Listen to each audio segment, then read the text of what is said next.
magandang araw po sa inyong lahat mga idol, ano? So samahan niyo po ako at mag-unbox na naman po tayo ng ating in-order, no? So titignan natin kung legit nga ba itong ating in-order. So ayan, bubuksan na po natin, ano? So sa halagang 1k pesos. So titignan natin kung legit nga ba itong ating in-order. So hindi tayo magsisimula. Ayan. So bali galing nga pala ito ng Cebu City, ano. So doon po tayo umorder dahil doon po tayo nakahanap ng medyo mura-murang items. So ayan.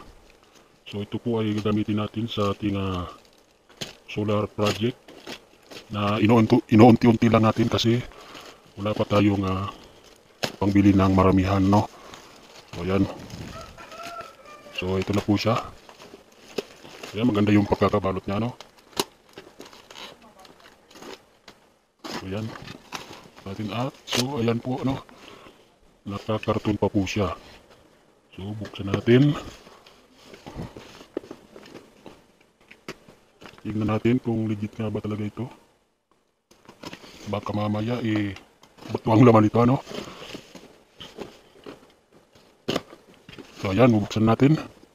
So ayan. Alright.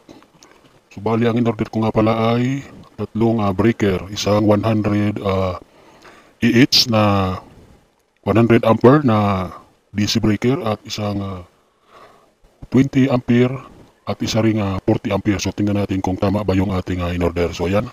Tingnan muna natin itong malaki. So 100 ampere. Tingnan natin kung 100 ampere.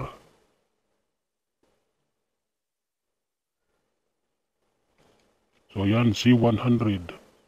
So 100 ampere ata ito, ano. Ito yung ano niya, oh. Yan. Mukhang legit naman, ano. Ito isa. C40. Ibig sabihin na 40 amps. So yan. Ito rin sa isa, no. 20. Makaluga. Tornilyo. So ayan. So legit naman po, ano. So ayan, legit po. So bali ang presyo nitong tatlo is umabot po siya ng 1,000 plus. So ayan, share ko lang po sa inyo, ano.